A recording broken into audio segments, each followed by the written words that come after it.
They say some things out of anger, but she said it out of calculation. Babysit, or you'll never see them again. She didn't shout, didn't tremble, didn't even blink. Just stood there with her polished nails and that cool managerial smile, the kind women wear when they're used to getting compliance instead of conversation. I remember the way the refrigerator hummed behind her and how my grandson's half-finished orange juice was still sweating on the counter. It was the kind of moment that doesn't look like war, but feels like one. And I, foolishly, stood there holding the dish towel like it was a flag of surrender. I didn't say yes. I didn't say no. I just let the silence bloom between us, wide and poisonous. Later that night, I chose never. And for the first time in 73 years, I understood what it means to choose yourself, even when it feels like self-burial. I am 73 now. I live behind a flower shop in a small duplex that smells of carnations and damp earth. I didn't plan on ending up here. I don't think anyone does. You don't imagine the word grandmother being followed by tenant with a single key. But it's not so bad. The rent is manageable, the walls are thin enough to hear life on the other side, and the old woman who runs the shop downstairs leaves me wilted roses on Fridays. I make soup from scratch, not because anyone needs feeding, but because chopping onions still feels like participation in the living world. There's a television in the corner, perpetually tuned to detective reruns. They solve everything in 40 minutes. It's a comforting lie. Sometimes I keep it on just for the company of predictable justice. Before the ultimatum, my weeks were neatly divided by obligation. Mondays and Thursdays belonged to the children, school pickups, snack packs, bedtime stories. I was the background hum of their household, reliable and invisible. If I ever hinted at fatigue, Melanie, my daughter-in-law, would tilt her head with that sweet poison of concern. "You should rest more," she'd say, then text the next morning asking if I could stay later because the nanny had fallen through. I thought that was love wearing the wrong shoes. I thought that's what families did, took turns carrying each other's weight. I didn't see that I was the only one lifting. My son, Evan, kept his distance from the logistics. "You know how she gets," he'd whisper, which always meant I should yield first. The day she said the sentence, babysit or never see them again, something inside me folded in on itself with the quiet of old paper.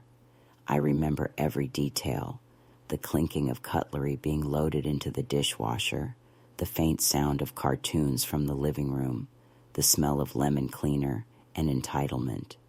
She looked immaculate, as always, even in anger. And I thought, this is the woman my son defends, the woman who holds my grandchildren like trophies she's polished. I wanted to ask her if she knew how cruel her words sounded, but I could see she did. That was the point. It wasn't about childcare. It was about hierarchy. My usefulness was expiring, and she wanted me to understand that clearly before I started imagining otherwise. That night, after I drove home, the world seemed to shrink to the size of the steering wheel. The radio played some cheerful nonsense about gratitude and family, and I turned it off. When I got inside, the house was still carrying echoes of their laughter from Sunday dinner. Toys in a basket, fingerprints on the sliding door, the ghost of macaroni cheese in the air. I sat down at the kitchen table and looked at my hands. They were swollen from arthritis, soft where they used to be strong. I'd used them to cradle their babies, wash their dishes, fix their curtains, write checks they forgot to cash. Now they lay still, palms up, as if asking the room what else there was left to give. I didn't cry that night. Crying would have made it smaller, something you recover from with tea and a prayer. Instead, I cleaned. I scrubbed every surface, emptied the fridge, packed the toys into a box. By dawn, the house no longer looked like a home, but like an exhibit of absence. On the counter, I found one of the children's drawings, 3 stick figures, all smiling. I wasn't in it, not even as a mistake. I stared at it until the edges blurred. That's when I knew I wasn't imagining the slow erasure. It had already happened. In the days that followed, I waited for my son to call, to bridge the silence, to tell me she didn't mean it. He didn't. Instead, there were polite messages about logistics. We'll pick up the slow cooker next week. Do you still have that spare booster seat? Nothing about Sunday. Nothing about me. I realized then that apologies don't live in people who never thought they wronged you. They live in the ones who notice your absence and feel the air shift. Melanie wasn't one of those. When you're old, people talk to you like you're a fragile continent they can claim. They call it help, but it's mapping territory.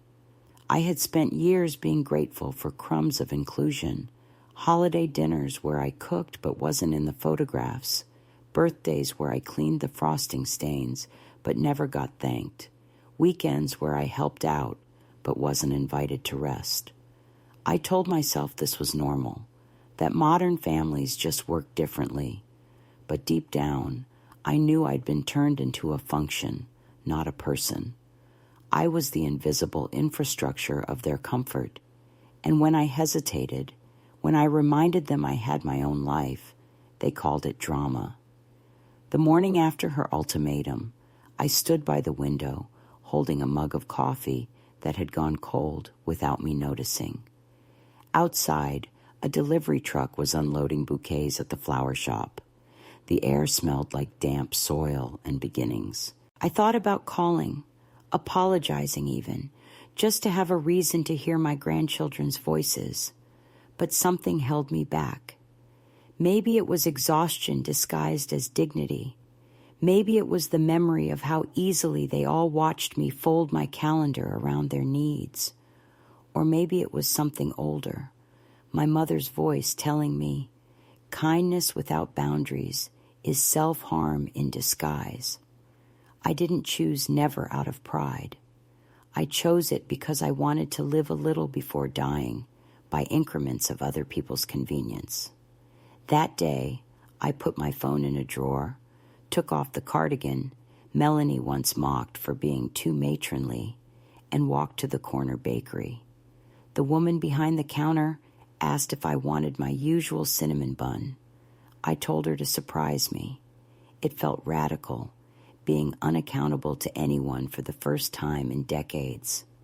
By afternoon, the world was too bright, too indifferent, and strangely full of promise. I sat on a bench outside the shop, sipping lukewarm coffee, watching strangers hurry past, all of them carrying stories that no one would ever fully know. And I thought, maybe that's what freedom really is, not being seen, not being needed, but being able to exist without justification. For the first time in years, I wasn't someone's mother or grandmother or convenient caretaker. I was just a woman with a heartbeat and an afternoon to herself. Still, when dusk came, the ache returned, the kind that settles in the chest, not the bones. I missed them, of course I did.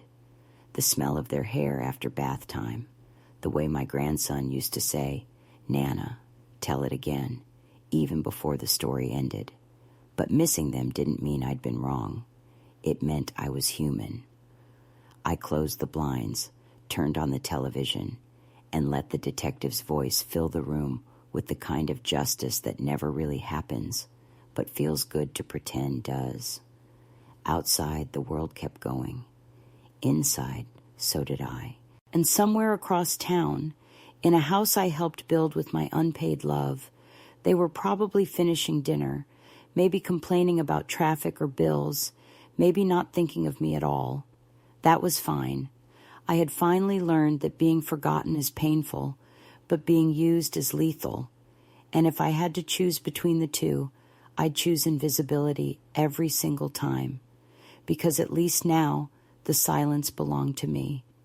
It didn't happen all at once. That kind of break never does. Betrayal begins in the smallest rooms with the quietest gestures, and it always wears the mask of normality. For weeks after that dinner, I kept thinking maybe I had misunderstood. Maybe Melanie hadn't meant it as an ultimatum. I even drafted messages I never sent, soft and apologetic, as if the fault had been mine for not volunteering my body and my time without condition. But then came the confirmation, clean and official, sealed in a text message sent to the family group chat that had my name misspelled. Mom has decided not to help with childcare anymore, Evan wrote. We'll need to find other arrangements. It was less than 20 words, no punctuation of emotion, no acknowledgement that I might read it. I stared at the screen for a long time, my coffee cooling beside me, until I realized he had removed me from the group entirely. My phone, once full of photos of the kids, of appointments, of requests, fell silent. It wasn't an argument anymore. It was exile. The next Sunday, the first in years without them, I cooked out of habit. I made the chicken stew the children loved, peeled carrots into soft ribbons, set 4 places at the table, and then remembered there was no one coming. I ate standing up, not out of grief, but because sitting down felt like pretending I was still waiting. The television murmured in the background. The smell of garlic clung to my hands, and I kept glancing at the clock the way one does when someone should have arrived by now. I thought about calling Evan, about demanding a conversation, but every draft of that call ended the same way, with me explaining my worth like a beggar. I didn't want to beg.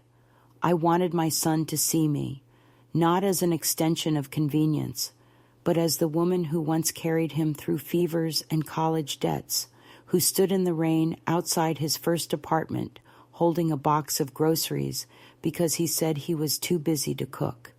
But love, I've learned, doesn't grant memory. It grants amnesia where it's most useful. The following week, I ran into one of Melanie's colleagues at the grocery store. She smiled politely and asked how retirement was treating me. I told her it was peaceful, and she said, "Well, you must be such a help with the kids. Melanie's always saying how she couldn't manage without you." I felt something twist in me, sharp and absurd, like a laugh that forgot how to escape. I nodded and said nothing.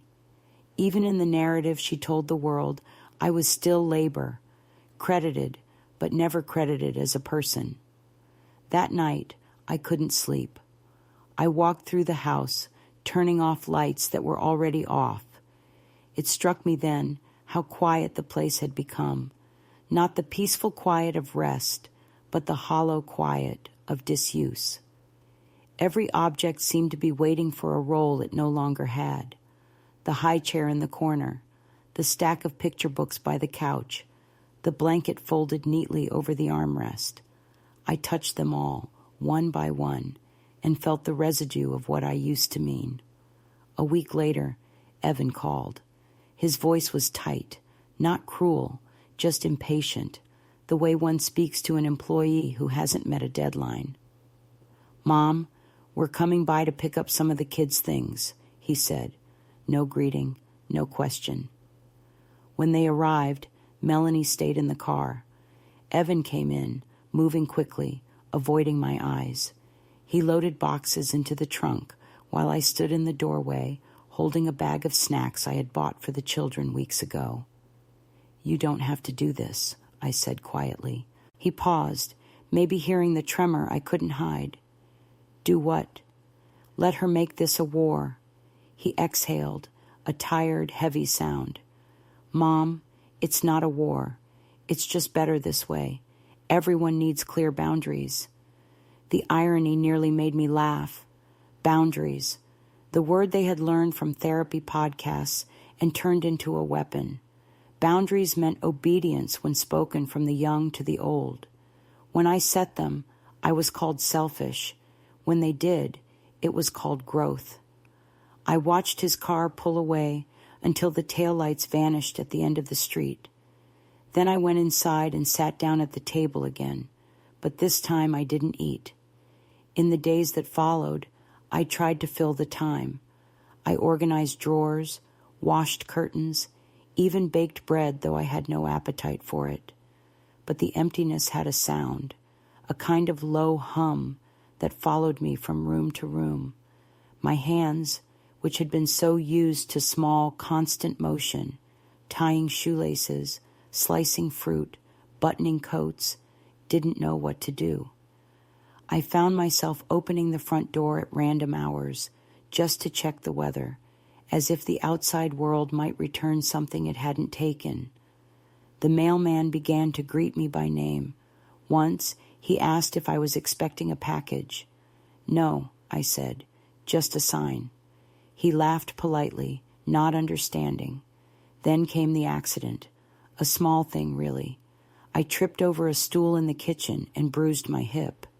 Nothing broken, but enough to make me limp for a few days. I sent Evan a text, just to let him know in case of emergency. No response. 3 days later, I received a brief message from Melanie. "Hope you're okay. Kids are busy. Maybe we can visit in a few weeks." No punctuation, no warmth. I read it again and again, marveling at how language can be stripped so clean of tenderness that it sounds automated. I thought of calling, of hearing my grandchildren's voices, but I didn't. I refused to turn my pain into their entertainment. On the 4th week of silence, I went to the park alone. It was the same park where I used to push the stroller, the same bench where we once shared peanut butter sandwiches. The playground was full of other families, young parents shouting, toddlers laughing, mothers on benches scrolling through phones. I sat there, anonymous, invisible, and I realized that this was the truest reflection of what I'd become, a background figure in the scenery of other people's lives. I stayed until sunset, until the laughter turned into distant echoes, and then I walked home. That evening, I received an email from Melanie, the subject line reading, "Formal notice."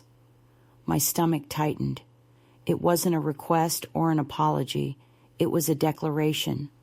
She informed me that they would be moving to another state due to work opportunities, and that contact would be limited during the transition. She thanked me for past support and wished me continued health. I read it 3 times, each word landing like a shovel of dirt on a coffin. The message ended with a single photo of the children, smiling, staged, clean. It was meant as closure. I stared at their faces, searching for a trace of recognition, and realized how quickly children adapt to absence when adults make it convenient. That was the real moment of the break, the catalyst, as people like to call it, though it felt less like a spark and more like slow suffocation, finally reaching its silence. They didn't just remove me from their schedules, they erased the evidence of my participation in their lives. Photos deleted, social accounts scrubbed, mutual friends suddenly vague. I had been rewritten as an occasional visitor, not the woman who had stood at the foot of their stairs every morning, coaxing sleepy children into shoes and optimism. I felt fury, not the loud, cinematic kind, but the deep, dry anger that settles in the bones and makes you want to disappear just to prove a point. I sat on the couch that night with the email open on the screen, the blue light casting a cold halo around the words. I thought of replying, something formal and proud. "Thank you for your notice. I release you from obligation." But I didn't. Instead, I shut the laptop, poured a glass of water, and whispered to the empty room, "I release myself." It wasn't noble, and it didn't make me feel strong. It just made me feel real, like a person who had finally stopped waiting for fairness. The next morning, I deleted the thread, blocked the numbers, and turned off my phone. For a moment, I stood in the kitchen surrounded by the echo of that small, irreversible act. I expected grief to come crashing in, but it didn't. What came was stillness, the kind that feels almost holy. I made coffee, took it to the back step, and watched the world go about its indifferent routines. The mail truck, the barking dog, the sound of a child laughing somewhere I couldn't see. Life continued, unbothered by my exclusion. And maybe that was the point. I had been holding on to a family that existed only through my labor. Once I stopped working, the illusion dissolved. That afternoon, I took out a small notebook I hadn't used in years, the one I kept in my purse for grocery lists and errands, and on the first page I wrote, "They left. I stayed."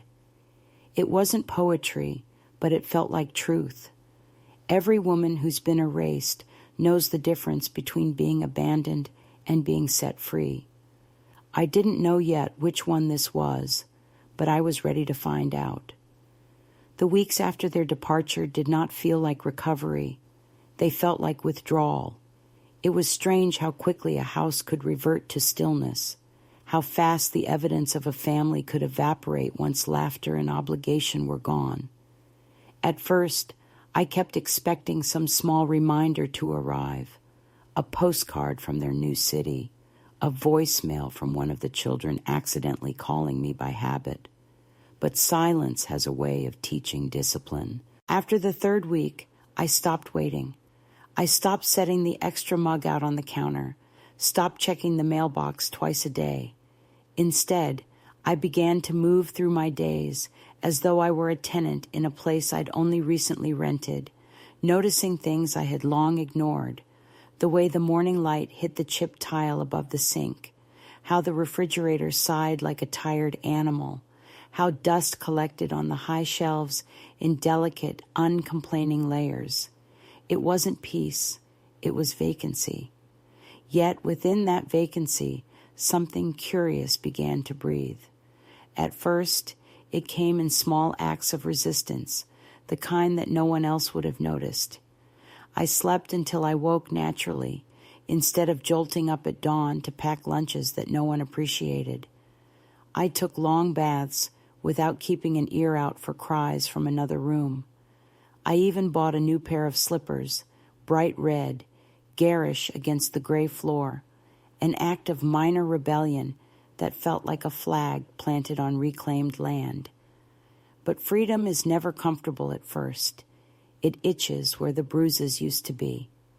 I would walk through the grocery store and still find myself reaching for the yogurt brand the children liked or calculating which snacks were kid-safe.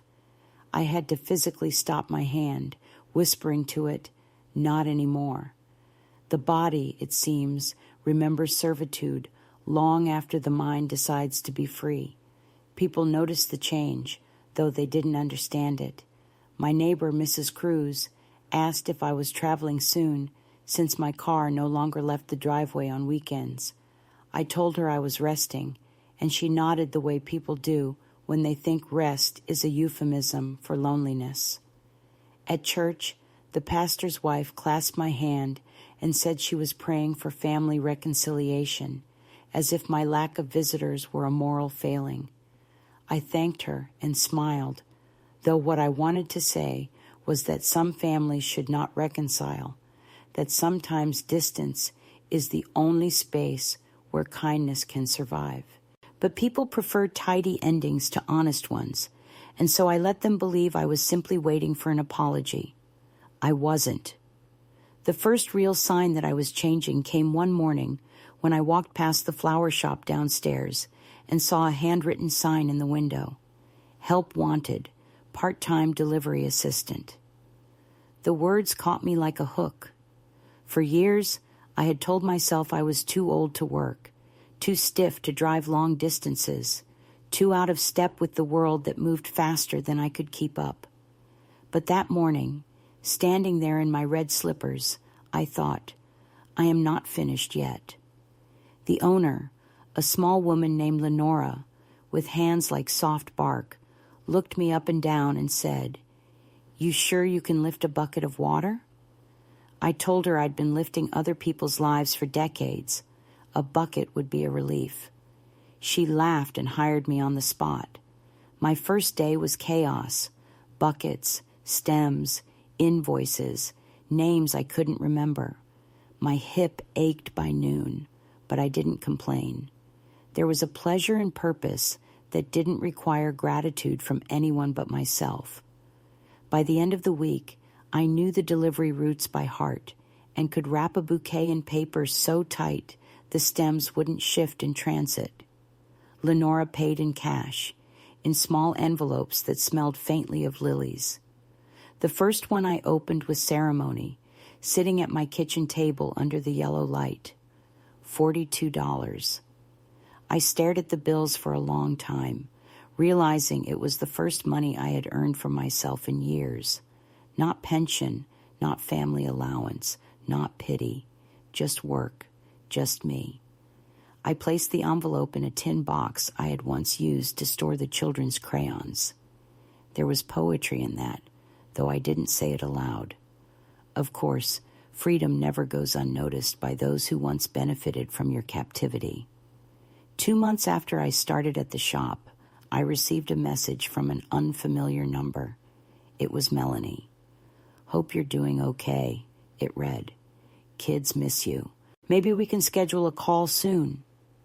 The politeness of the message was a blade wrapped in tissue paper.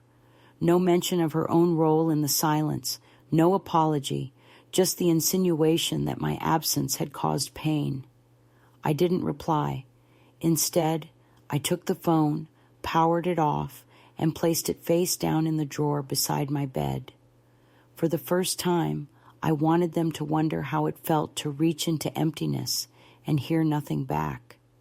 Around that time, I began to notice how different the world felt when no one expected you to show up for them. There was a strange lightness to it. I could walk anywhere without worrying who needed me at home. I started visiting the library again, a place I hadn't been in decades. I borrowed a stack of novels and read them slowly, savoring the quiet ownership of time. On Sundays, I took the bus to the farmer's market, not to shop, but to watch people, mothers bargaining, lovers arguing, old men comparing tomatoes as if they held the secrets of longevity. I realized I had been living inside a family so small it had turned claustrophobic, and now that I was outside it, I could finally breathe the air of strangers without suffocating. Still, the ache didn't vanish. It simply changed flavor. Loneliness is not the absence of people. It's the absence of recognition. Some nights, I would sit at the table and think about my grandchildren, their voices, their way of saying my name as if it were a song. I imagined them growing taller, forgetting my stories, adapting to a world where I was just a faint memory. I wanted to blame Melanie, but the truth was more complicated. Evan had allowed it. He had allowed the rewriting of our bond, the slow corrosion of intimacy that turns love into something procedural. I began to see that betrayal doesn't always arrive with shouting. It arrives with quiet compliance. He had chosen peace with her over honesty with me, and peace built on denial always rots. One rainy evening, I came home soaked after a long delivery run. Lenora had closed early, and I was left to finish the last 2 addresses alone. My hands trembled from the cold as I fumbled with the keys. Inside, the house smelled faintly of dampness and detergent. I put the flowers down on the counter and stood there, dripping, looking at my reflection in the dark window. For the first time, I saw not a mother, not a grandmother, but a woman who had survived subtraction. I took off my wet jacket, hung it on the chair, and started making tea. The kettle took forever to boil. The whistle was shrill, impatient, and it filled the silence like a scolding. I poured the water, sat down, and whispered to the empty kitchen, "You made it through another day." It wasn't triumph, it was endurance, and that was enough. The following week, I received a postcard with no return address. A childish scrawl on the back said, "Dear Nana, I miss your pancakes." My throat tightened. I turned the card over, a picture of a beach, maybe from their new town. The handwriting was unmistakably my grandson's. I placed it on the fridge with a magnet shaped like a sunflower, right next to an old grocery list I couldn't bring myself to erase. That night, I didn't sleep well. I kept wondering whether Melanie had let him send it, or whether he had done it secretly, slipping it into the mailbox before anyone could stop him. Either way, it reminded me that love persists in the smallest rebellions. But the postcard also cracked open something dangerous, the temptation to re-enter the orbit of their chaos. For a few days, I kept glancing at my phone, half hoping another message would appear, half dreading that it would. None came. That absence, once unbearable, had become proof of my decision. I realized that silence, when chosen, can be a language of strength. So I started talking to myself out loud, narrating my days as though someone were listening. "Now we water the plants," I'd say. "Now we hang the laundry." It may have looked like madness, but to me it was a kind of companionship. My voice, once used only to soothe others, was learning to keep me company. The season turned. Autumn arrived with its golden decay, and the flower shop became a frenzy of weddings and harvest festivals. Lenora's daughter, a brisk young woman with a clipboard, tried to reorganize everything, insisting on efficiency. One afternoon, she told me gently that they'd be cutting back hours after the holiday rush. I nodded, understanding. I wasn't worried. The job had served its purpose. It had reminded me I was still capable of beginning again. When the final paycheck came, I bought a long navy blue coat from a thrift shop. It was slightly too big, the lining frayed at the edges, but when I put it on, I felt anchored, like I could stand in the wind without flinching. The first escalation of my new life wasn't marked by confrontation or dramatic revelation. It was marked by small, cumulative choices, the decision to work, the refusal to reply, the willingness to be unseen without collapsing. I didn't know it then, but this was how freedom always starts, not with fire, but with quiet. The world did not apologize for what it had taken, and I no longer demanded that it did. I had finally learned the hardest lesson of all. Sometimes survival is not about being loved again. It's about continuing even when love forgets your name. The real turning point did not arrive with some grand gesture or revelation. It came on an ordinary Wednesday afternoon when the sky looked washed out and undecided, the kind of day that never commits to being either bright or gray. I had finished my last delivery early and stopped at a small cafe near the river, a place that always smelled faintly of yeast and rain. I sat by the window with a cup of coffee that tasted more like memory than flavor and watched the water slide by. The tables around me were crowded with the slow murmurs of people absorbed in their own lives, students bent over laptops, an elderly couple sharing a slice of cake, a mother trying to quiet her restless toddler with promises of chocolate. It was such an unremarkable scene, yet I felt something in me start to shift. I realized that for months I had been existing like a ghost who had forgotten to haunt anyone. The quiet I had mistaken for peace was only the absence of demand. It wasn't healing, it was a pause before recognition. That day, for reasons I still can't explain, I pulled a small notebook from my bag and began to write. Not letters, not lists, just sentences that came without asking permission. I wrote that I had been erased but had not vanished, that I was tired of being remembered only when convenient, that I wanted to live without apology. My handwriting shook at first, as though even the ink didn't quite believe me. But by the second page, something steadied. I wrote for hours, long after the coffee had gone cold, until my hand cramped and my eyes burned. When I finally looked up, the cafe was nearly empty, and the rain had started. I watched it fall against the glass and felt the first real calm I'd known in a year. I didn't yet understand that I was crossing the midpoint of my story, that the woman who had walked into that cafe was not the same one who would walk out.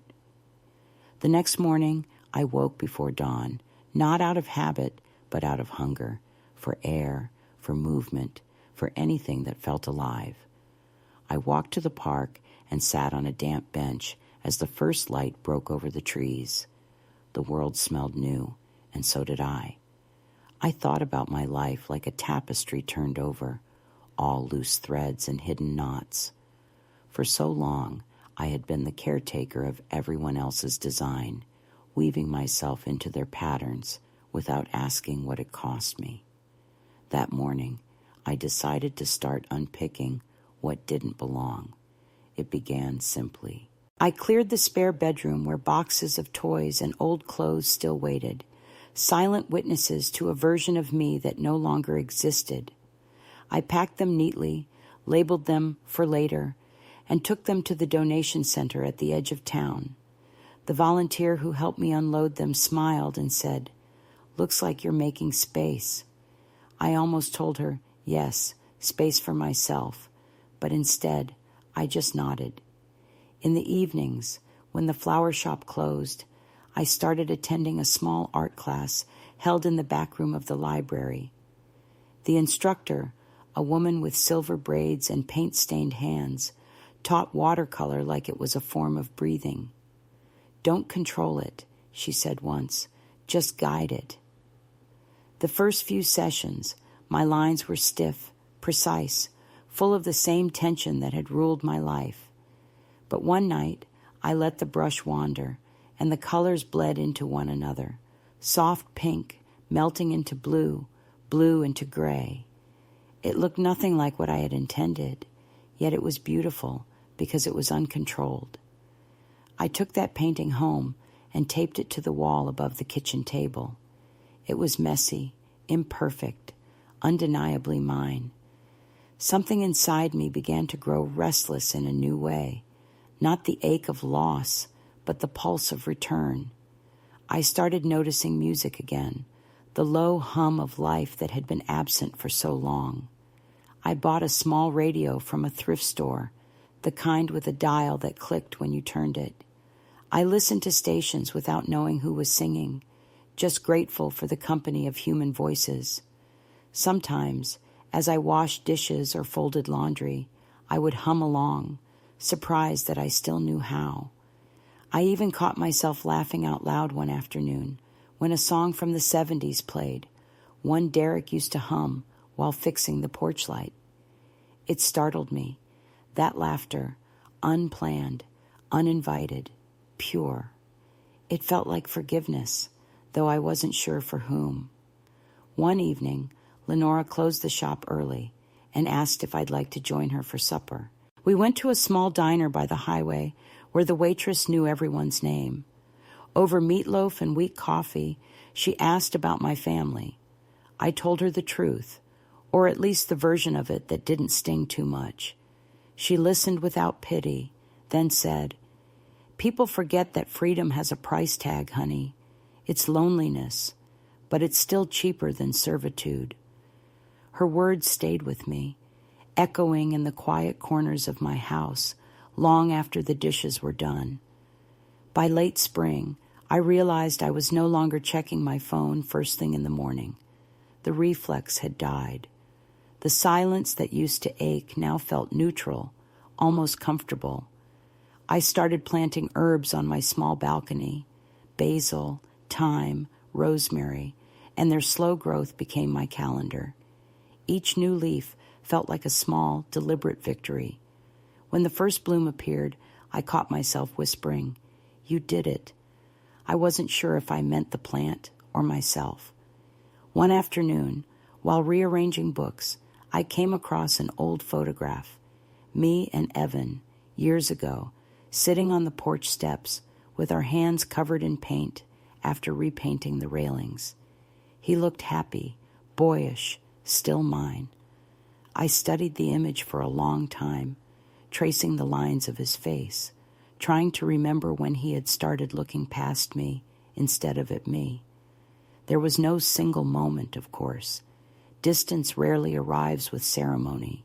It just accumulates until love becomes a habit rather than a heartbeat. Still, I didn't feel anger, only a deep, tired compassion. For him, for the woman I used to be, for all the versions of us that had tried and failed to speak the same language. I placed the photo in a drawer, not to hide it, but to let it rest. I suppose that's when I understood what had really happened to me. It wasn't abandonment, it was extraction. I had been pulled out of their world, like a splinter they didn't know they'd been carrying.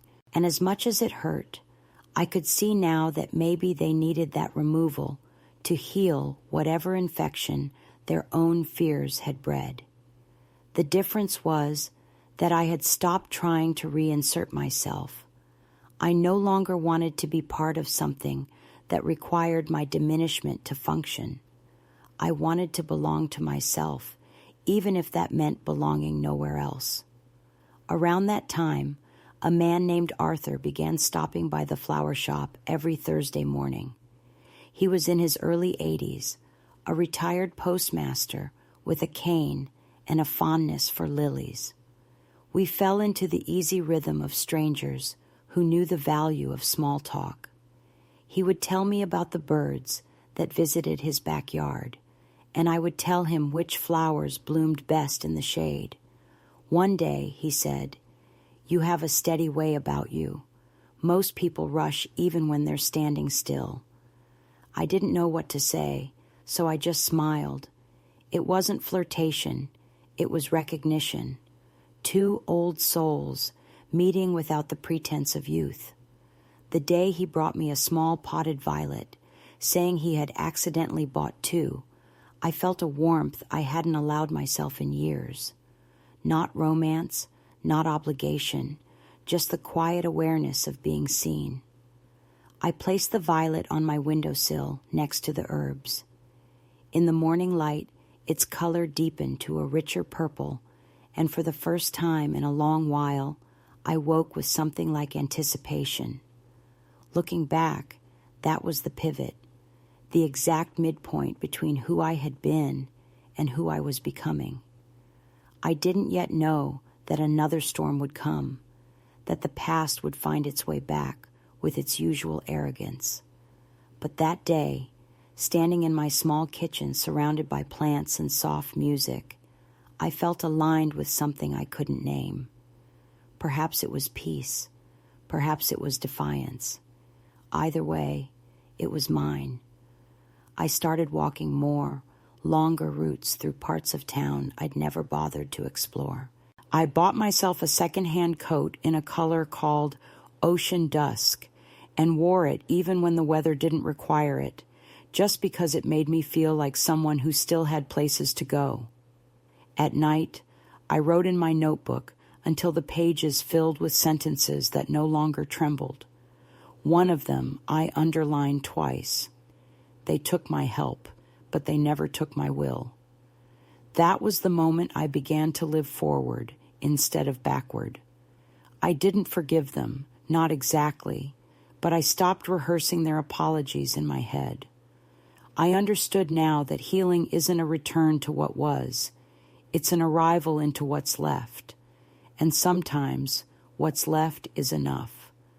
The past, I've learned, never loses your address.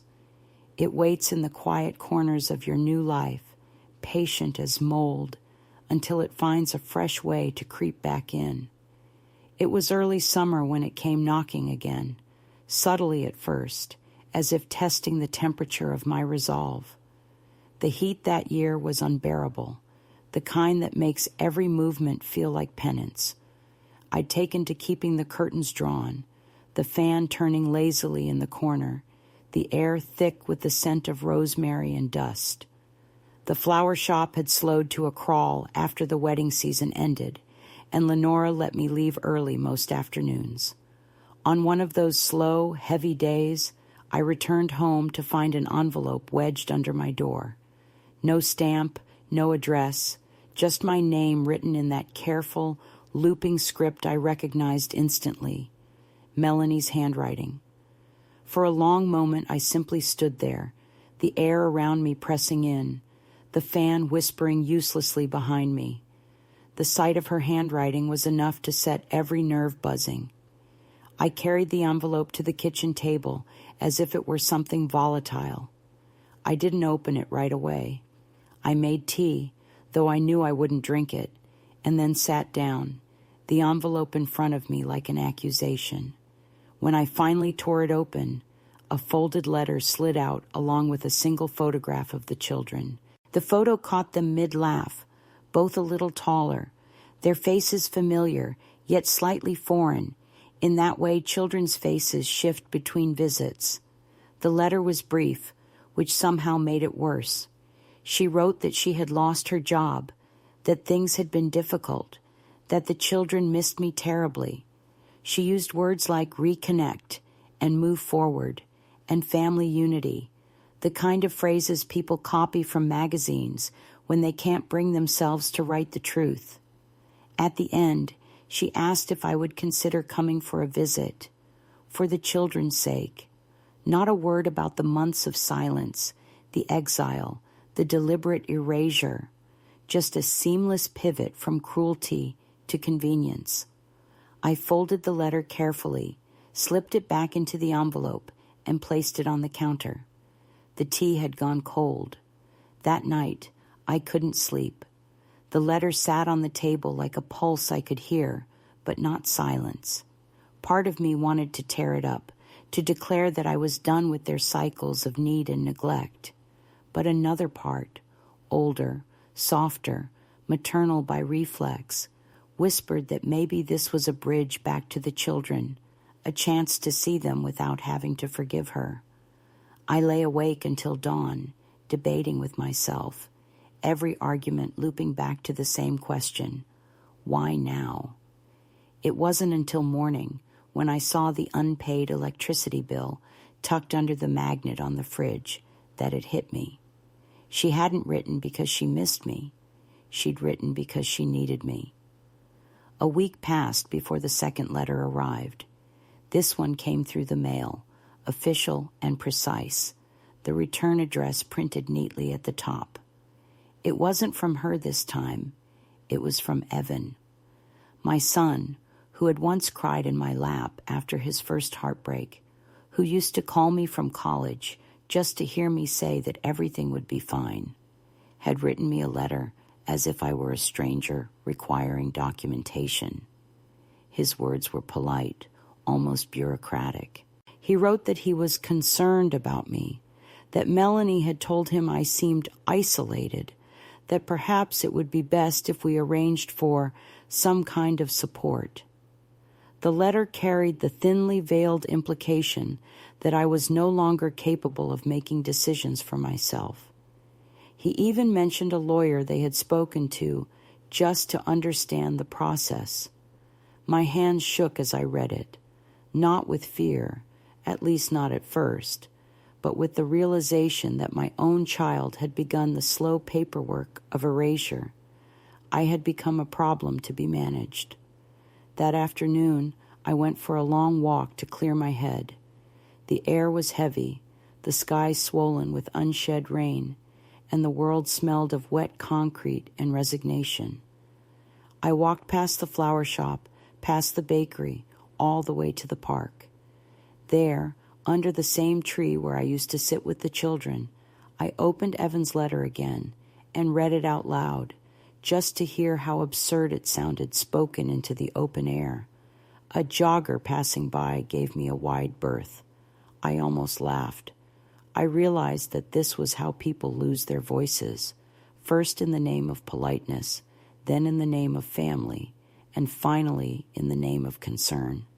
When I returned home, I called the only lawyer I knew, a woman named Clara, who had helped me with a tenant dispute years earlier. I told her what had happened, sent her copies of the letters, and asked if there was anything they could do to declare me incompetent without my consent. She assured me it would be difficult, especially since I was lucid and financially independent. But they can make your life unpleasant, she warned gently. I thanked her and hung up. That night, I poured myself a small glass of wine, something I hadn't done since Derek's funeral, and toasted the empty room. To unpleasantness, I said. The wine was bitter, but it tasted like armor. Over the next few weeks, the letters turned into calls. I didn't answer most of them, but sometimes, late at night when the silence was too thick, I would listen to the voicemails. Evan's voice sounded rehearsed, every word dipped in reluctant authority. Mom, we're worried about you. Melanie says you've changed. Another time. The kids need stability. We can't keep wondering if you're okay. The phrasing made it clear that their concern wasn't about me. It was about narrative control.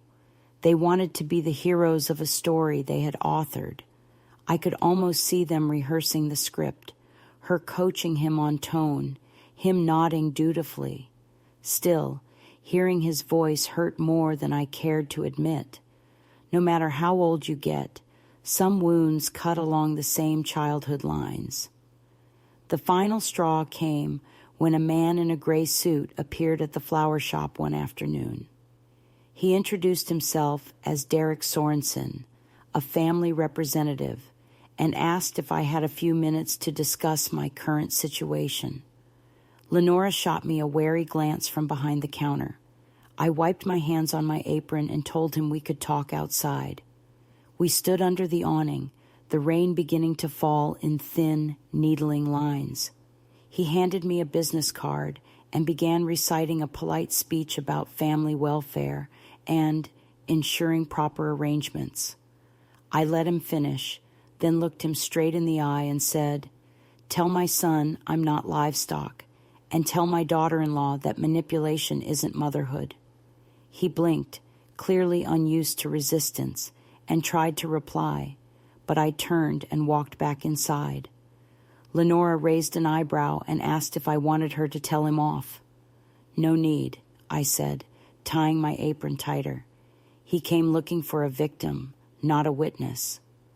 That evening, the phone rang again. This time, it was Melanie herself. Her voice was softer than I remembered, trembling slightly at the edges. She said she hadn't known Evan would send the lawyer, that things had gotten blown out of proportion. Then she started crying, the kind of careful crying that invites sympathy without ruining mascara. She said she'd lost her job, that childcare was impossible to afford, that she didn't know what else to do. "I just need help," she whispered. "I'm sorry if I hurt you." I listened without saying a word. I could hear traffic in the background, the whine of her car's air conditioning, the faint chatter of her children in the distance. When she finally stopped speaking, I said quietly, "You didn't hurt me, Melanie. You taught me. There's a difference." Then I hung up. The following morning, I sat down at my kitchen table and began writing a letter of my own. It was not angry or emotional. It was a declaration. I wrote that I was well, that I was living independently, that I neither required nor desired intervention. I wrote that I forgave them for their concern, but not for their condescension. I ended with a single line. I will not return to the version of myself that made this behavior possible. I mailed a copy to Evan, another to Melanie, and kept the third folded neatly in my drawer as proof to them and to myself that I had drawn the line. For a few blessed weeks, the calls stopped. The air around me grew quiet again, but it was a different kind of quiet this time. It had weight, solidity. I began to feel proud of my solitude, to inhabit it fully rather than endure it. I took up morning walks again, longer ones now, through neighborhoods that smelled of freshly cut grass and distant barbecues. Occasionally, I'd catch sight of families in their yards and feel a dull pang, but it passed quickly, replaced by something sturdier, contentment, maybe even defiance. Then one afternoon, as I was returning from the market, I saw her. Melanie, standing on the opposite side of the street, wearing sunglasses and holding her phone like a shield. For a moment, I thought I was imagining it, but then she lifted her head, met my gaze, and froze. We stood there, two women divided by years of unspoken war and a single stretch of asphalt. She didn't wave, didn't cross. After a long moment, she turned and walked away. I stood watching her disappear into the crowd, my groceries heavy in my arms, my pulse steady. I wasn't afraid. I wasn't even angry. I was simply done. That night, I wrote one more letter, short and final. Melanie, I began, I know what you want, and I know why you want it. I am not angry. I am also not available. Take care of your family. I have already taken care of myself. I signed it and placed it on my desk, but I never mailed it. Some words don't need to travel to be true. Weeks later, a new envelope arrived, this one from an unfamiliar return address. It was a local newspaper clipping featuring an article titled, "Concern Grows for Missing Grandmother." There was my photograph, smiling stiffly beside a quote from Evan about how they just wanted to make sure I was safe. The irony nearly choked me. They had turned my autonomy into a disappearance. The article described me as vulnerable, elderly, possibly confused.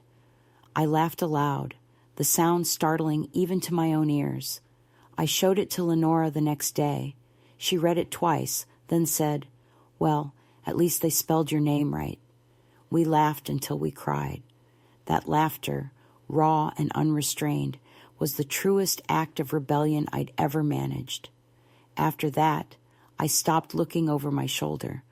I changed my phone number, closed the old bank account they still knew about, and opened a new one in my maiden name. I told Clara, the lawyer, to file a simple declaration of independence on my behalf, just to keep everything clean. When the documents arrived, I signed them with a hand that didn't tremble. I wasn't disappearing. I was, at last, appearing, fully, deliberately, unambiguously, myself. By the end of that summer, the heat finally broke. The nights grew cooler, and with them came a clarity I hadn't felt in years. I spent more time with Arthur, who still came to the flower shop every Thursday, sometimes bringing a newspaper or a box of chocolates he insisted were on sale. We didn't talk about family. We talked about books, about weather, about the small mercies of ordinary days. One evening, as we walked along the river, he said, "You look lighter, Martha, like someone who finally remembered her own name." I smiled. Maybe I just stopped answering to the wrong one. The day of reckoning arrived disguised as something harmless, like most turning points do. It was late September, the air heavy with the first traces of autumn, that peculiar mixture of decay and renewal.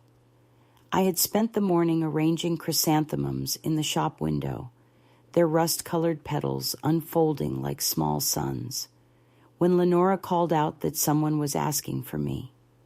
I wiped my hands on my apron and turned to see a young woman standing by the door, holding a clipboard and a manila envelope.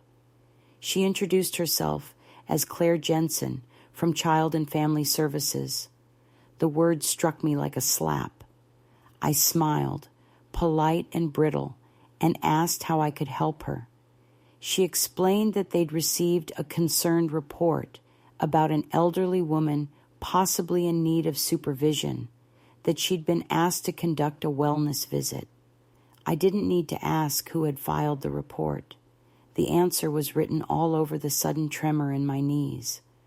Evan and Melanie, having failed to guilt me back into servitude, had turned to bureaucratic coercion.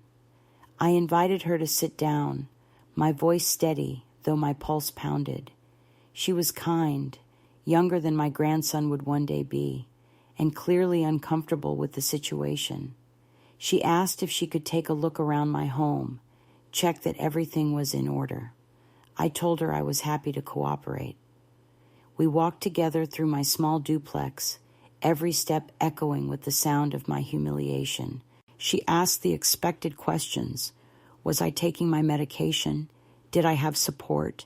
How often did I socialize?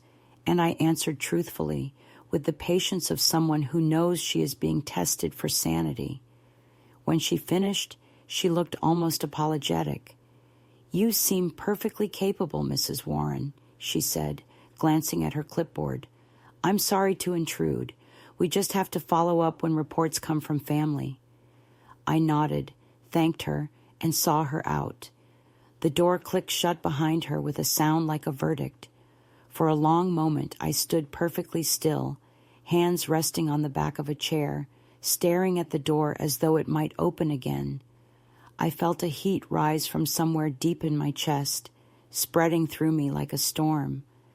I wasn't angry in the way people expect anger to look.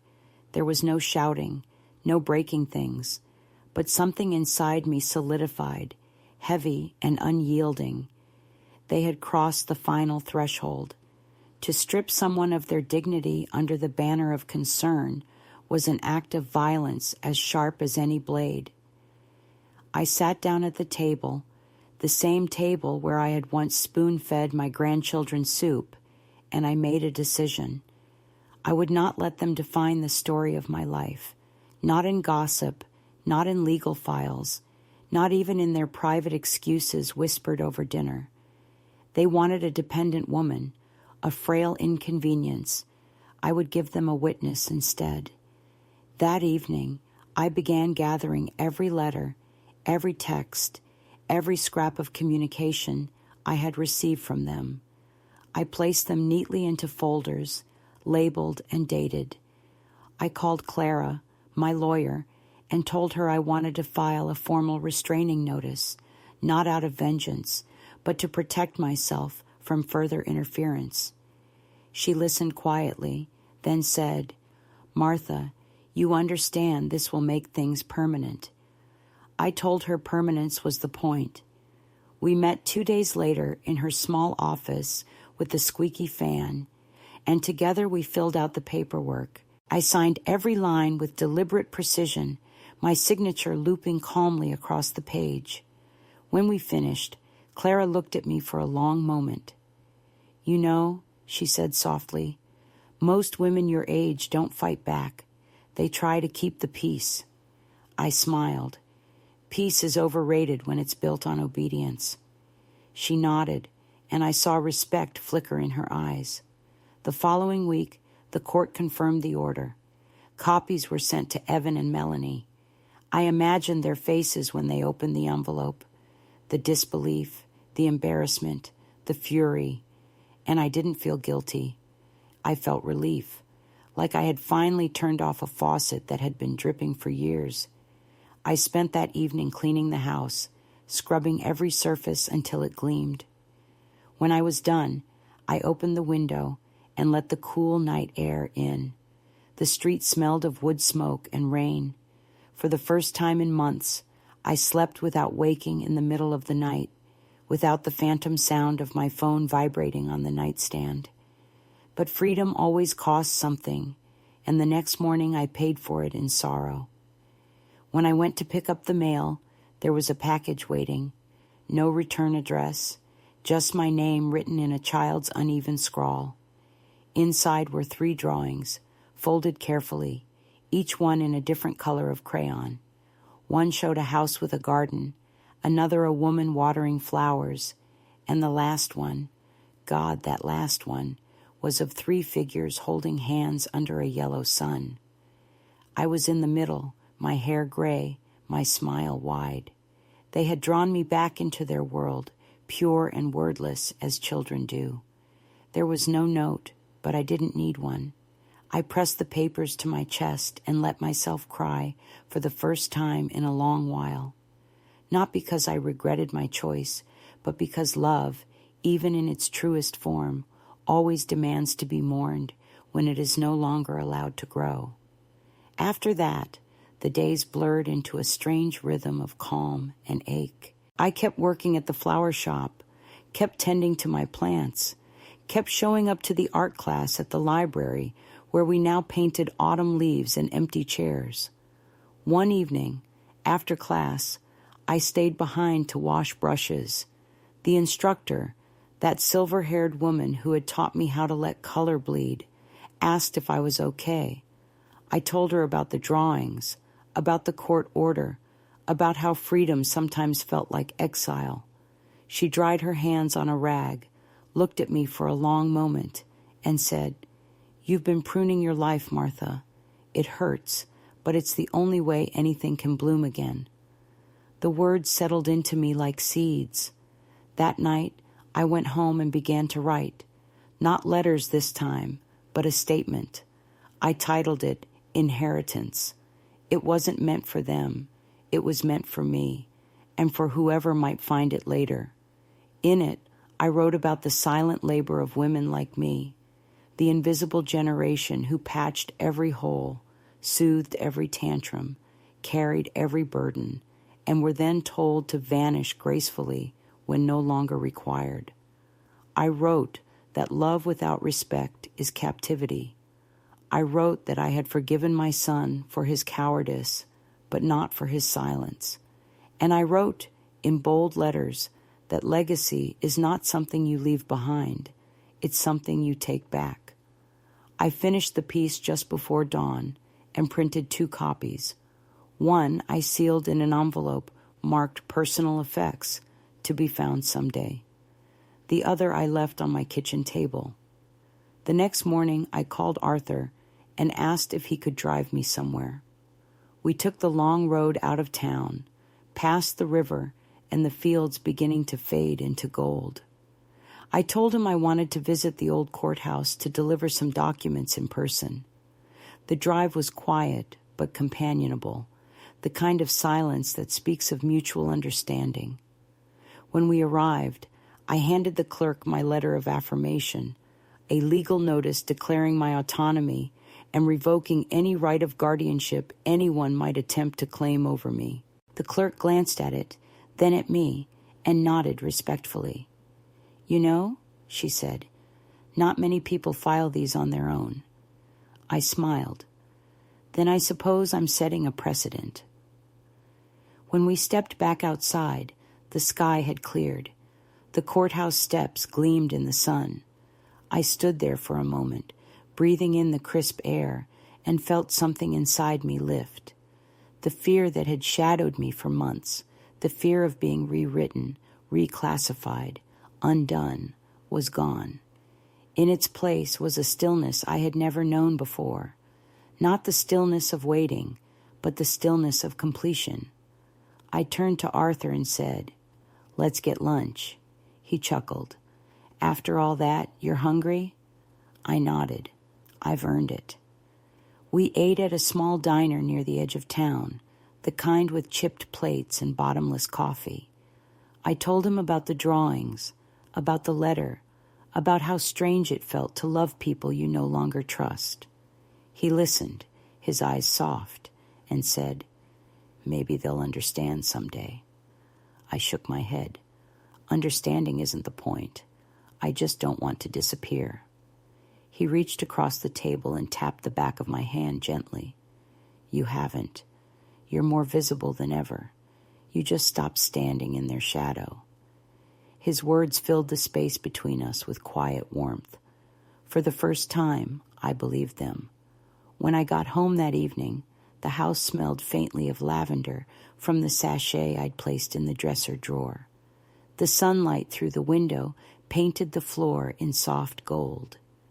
I walked through each room slowly, touching the edges of furniture, the frames of pictures, the small, ordinary things that had outlived all the noise. I stopped at the window where the marigolds grew in their pots, the ones I'd named after my grandchildren. They were blooming again, fierce and golden, leaning toward the light as if nothing could stop them. I whispered their names softly, one by one, and felt my chest unclench. That was the culmination, not a grand confrontation, not a courtroom battle, not even a reconciliation. It was this, the quiet act of reclaiming myself so completely that their attempts to define me no longer mattered. I had faced the systems they used to diminish me, family, pity, bureaucracy, and walked through each of them untouched. I had been examined, doubted, and declared capable on my own terms. I had looked the machinery of control in the eye and refused to flinch. I wasn't a saint or a martyr. I was simply a woman who had finally refused to be small. That night, I sat by the window long after the sun went down, the marigolds glowing faintly in the streetlight.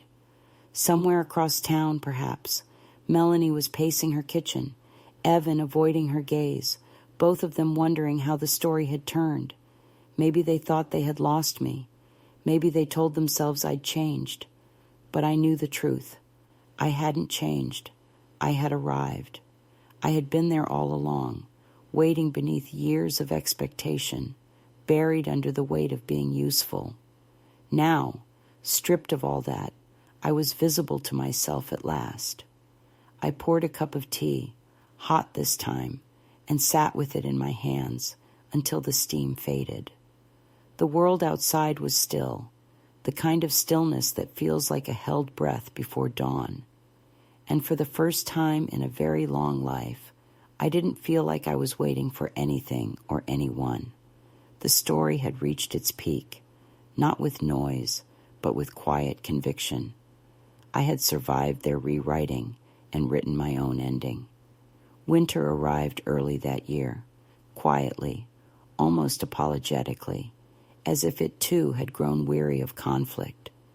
The mornings were silver and thin, the kind of cold that sharpened everything it touched. I had begun rising before dawn, not out of restlessness, but out of habit, the way one wakes naturally, when peace finally stops feeling like a stranger.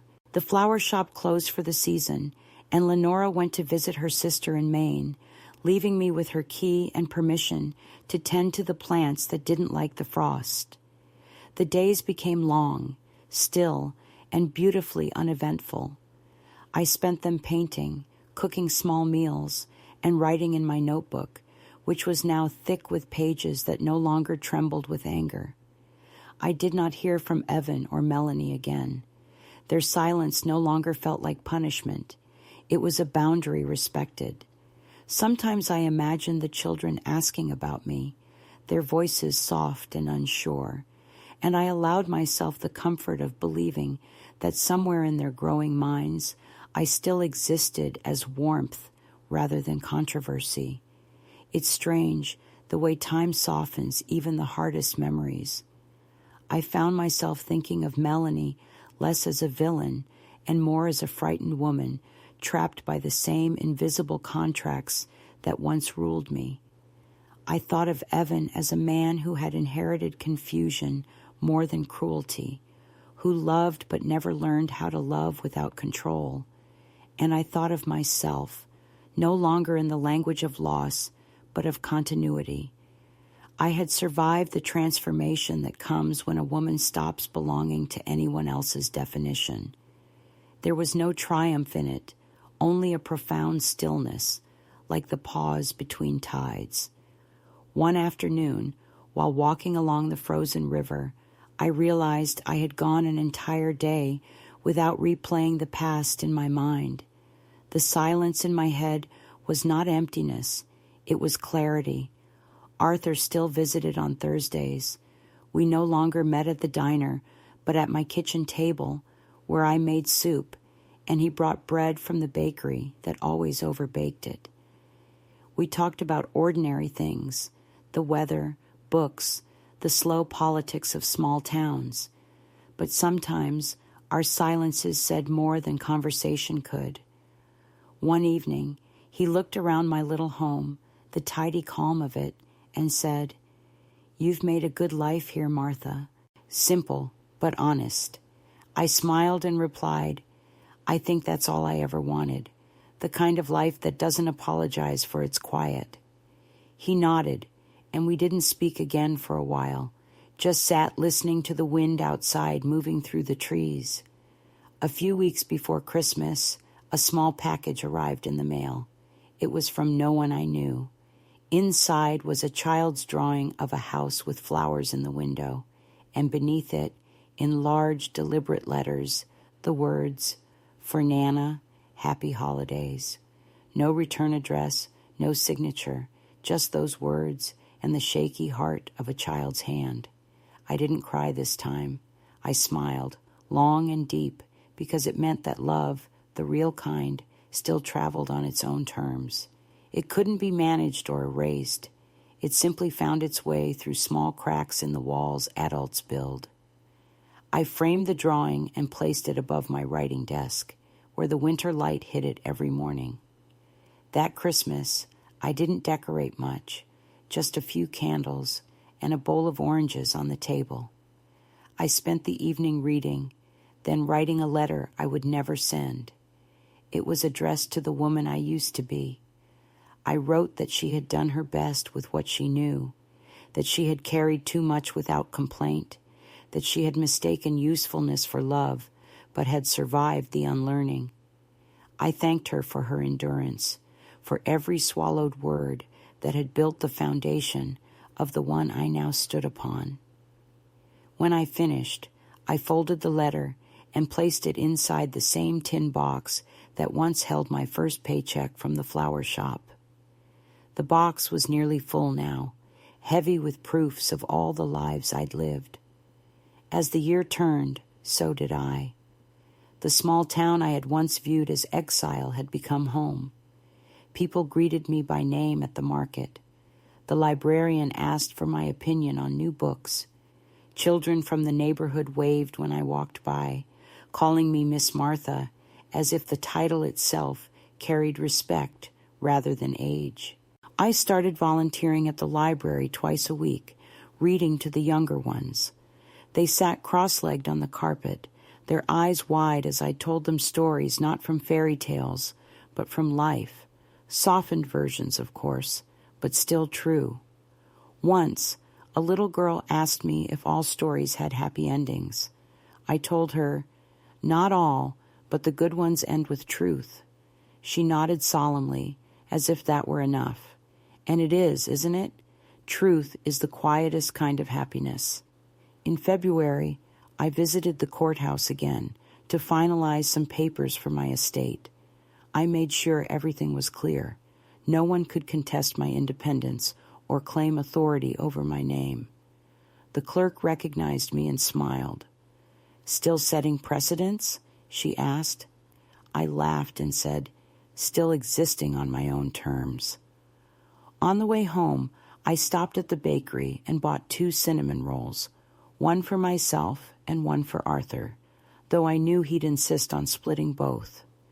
We ate them on a bench overlooking the river, the air cold enough to sting, but not enough to drive us away. I watched the water move beneath the ice, slow and relentless, and thought how life was exactly like that, always flowing, even when it looked frozen.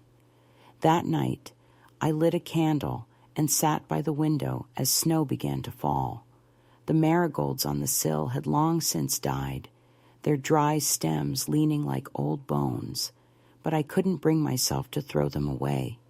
They had served their purpose. They had bloomed when I needed proof that something could. I watched the snow bury the street in white silence and felt an immense tenderness for the world, flawed, cruel, miraculous as it was.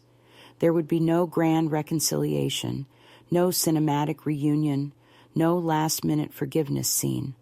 The story had found its grace in smaller places, in the way I could now breathe without permission, in the way I could be alone without fear, in the way I had learned to love from afar without letting it undo me. Sometimes I imagine the children as adults, sitting somewhere years from now, trying to piece together who I was.